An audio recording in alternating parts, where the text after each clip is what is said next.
हमें डराने का प्रयास है, मगर ओपी सिंह हम तेरी गिदड़ भभकियों से डरने वाले नहीं हैं। चाहे सारी छीन ले, हमें किस बात की चिंता है?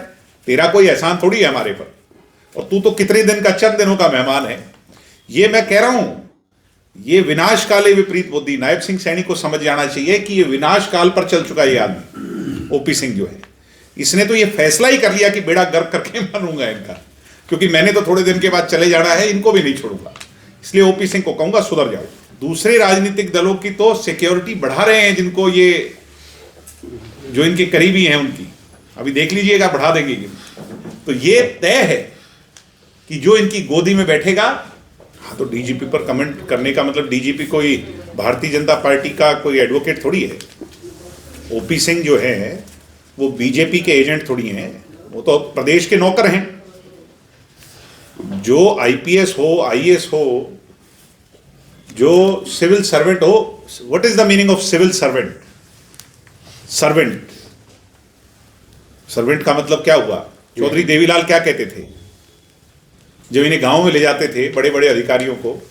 मगर हालात बदल गए, क्योंकि पॉलिटिकल जो विल है वो कमजोर हो गई, और जो ये नौकर होते थे अब वो बॉस, मालिक बन करके बैठे, तानाशाह बन करके बैठे, और ओपी सिंह भी उनमें से एक है। आप ये मुझे बताओ कि थार पर और बुलेट पर कमेंट कर करके वो क्या जताना चाह रहे थे? जिस किसी के पास थार है, जिस किसी के पास बुलेट है, वो सब गुंडे बदमाश हैं। अगर ये सरकारी स्टेटमेंट है तो फिर थार और बुलेट को हरियाणा में क्यों बिकने दे रहे हो? फिर तो महिंद्रा के और इनके जो बुलेट का जो रॉयल एनफील्ड है, ये कंपनी बंद हो जानी चाहिए हरियाणा में से। इसको बेचने का अधिकार ही नहीं होना चाहिए। यानी एक बात तय है, मान लीजिए कि ये तानाशाह लोग हैं और इनके हाथ में अब ये जो कलम आ गई, इसको उस तरह की तरह इस्तेमाल कर करके ये लोगों की मूल भावना को काटना चाहते हैं। मुझे मेरी सिक्योरिटी की चिंता नहीं है, ना मैंने सिक्योरिटी इनसे मांगी थी। एक घटना घटी थी, इन लोगों ने एनालाइज किया, और एनालाइज कर कर थ्रेट परसेप्शन को जाना, उसमें कहीं इनको महसूस हुआ, इन्होंने मुझे एक सिक्योरिटी पर्सनल दे दिया, अब वो मुझसे छीन लिया। मैं हाथ जोड़ करके कहूँगा, मुझे सिक्योरिटी की जरूरत नहीं है। आम जनता, आम जो जनमानस हरियाणा प्रदेश का है, उसकी चिंता कीजिए। दिन दहाड़े नित नए सवेरे घरों में माएं जब अपने बच्चों को काम के लिए बाहर भेजती हैं, तो ओपी सिंह अपनी आंखें खोल करके देखो। पिछले दिनों उनकी चिंता कौन करेगा? आपको एक थ्रेट भी मिली थी। भाई मुझे थ्रेट तो मिली थी, मैंने इनको जानकारी दे दी। अब वो इनका काम है, इनने एफआईआर लॉन्च की थी। अब एफआईआर लॉन्च कर करके वो न्याय देना एक सिविलियन के तौर पर मेरा हक था, मैंने हक मांगा था। इन लोगों ने, इन्हें जो लगा वो कर दिया, मगर उससे ये कतई नहीं कह सकते कि हरियाणा प्रदेश में बदमाशी, गुंडई, इनके हौसले टूट गए। क्या प्रदेश में ऐसे लोगों के हौसले बढ़े हैं, इसमें कोई दो राय नहीं। क्या सिक्योरिटी को लेकर कोर्ट का दरवाजा खटखटाएंगे? अब ये हमारे लीगल जो एडवाइजर्स हैं वो क्या एडवाइस करेंगे, क्या नहीं करेंगे। मगर एक बात तय है, ये जो सिक्योरिटी वापसी का मसला है, ये जननायक जनता पार्टी के नेताओं को टारगेट कर करके किया है। और रैली से अगले दिन इस तरह का तुगलकी फरमान जो है, ये हमें डराने का प्रयास है। मगर ओपी सिंह, हम तेरी गिदड़ भभकियों से डरने वाले नहीं हैं। चाहे सारी छीन ले, हमें किस बात की चिंता है? तेरा कोई एहसान थोड़ी है हमारे पर, और तू तो कितने दिन का, चंद दिनों का मेहमान है। ये मैं कह रहा हूं, ये विनाश काले विपरीत बुद्धि, नायब सिंह सैनी को समझ जाना चाहिए कि ये विनाश काल पर चल चुका ये आदमी ओपी सिंह जो है। इसने तो ये फैसला ही कर लिया कि बेड़ा गर्क करके मारूंगा इनका, क्योंकि मैंने तो थोड़े दिन के बाद चले जाना है, इनको भी नहीं छोड़ूंगा। इसलिए ओपी सिंह को कहूंगा सुधर जाओ, और मलेशिया तंत्र को सुधारो।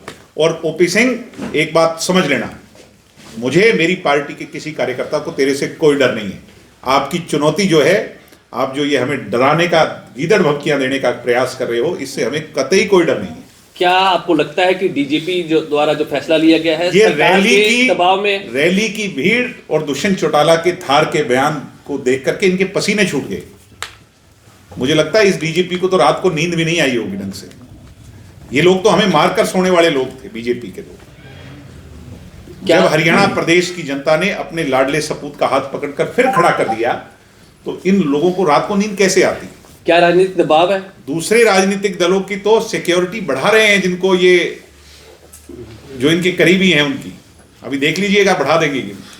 तो ये तय है कि जो इनकी गोदी में बैठेगा, जो इनके कहने पर चलेगा, जो इनसे डरेगा, ईडी और सीबीआई से डरेगा, अपने केसेस पर फैसले से डरेगा, वो इनके लिए अच्छी बुक्स में होगा। इशारा किधर है? वो आप जानते हैं। दिग्विजय कहीं ना कहीं दिग्विजय वाला की हत्या से पहले पंजाब सरकार ने 122 लोगों की सिक्योरिटी वापस ली थी और प्रेस रिलीज जारी किया था। इसी तरह आज हरियाणा सरकार ने 26 लोगों की सिक्योरिटी वापस लेकर प्रेस रिलीज जारी किया। अभी इनको सिक्योरिटी की जरूरत नहीं है।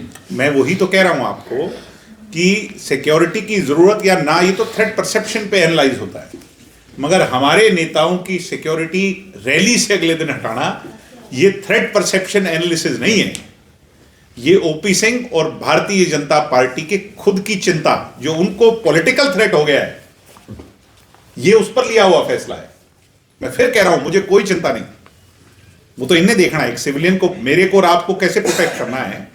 अभी देखो ना आप उस पे फैसले में, उस तुगलकी फरमान में क्या लिखा है, आपने उसको पूरा पढ़ा हो, उसमें लास्ट में लिखा है कि इन 26 लोग या जितने भी लोग हैं, अब इनकी सिक्योरिटी की जिम्मेवारी एसपी और एसएचओ की होगी। यानी खुद से पल्ला छुड़वा लिया। कल को किसी को भी कुछ हो जाए, भगवान ना करे किसी पर कोई हमला हो जाए, तो मारा कौन जाएगा? SP SHO. तो हमारी जो लेडी एसपी है, बहुत अच्छी महिला है, उनसे बात हो रही थी, तो वो तो कह रही थी जी मेरे हाथ में ही कुछ नहीं है। वो कहने लगी जी जब हमें डीजी ऑर्डर करेगा तो वो मालिक है हमारा, हमें तो वो फैसला लेना पड़ेगा। तो ये सोचने का विषय है कि आगे कोई मारा जाएगा तो वो एसपी और एसएचओ मारे जाएंगे। ये लोग पल्ला छुड़वा चुके हैं। जुलाना वैली की कहीं कामयाबी की सरकार की बौखलाहट नजर तो नहीं आ रही? मैं कह रहा हूं कि उस दिन से इनको नींद नहीं आ रही ढंग से। ये जो कल्पना करके बैठे थे, ये हिल गया है, सारा सिस्टम हिल गया। बहुत सारे लोगों के दर्द हुआ है, और कुछ लोग तो दुबक करके घरों में बैठ गए हैं, जो बड़ी बड़ी बातें करते थे, जो हमें जीरो कहा करते थे, वो नजर ही नहीं आ रहे उस दिन से कहां चले गए, हम तो देख रहे होंगे।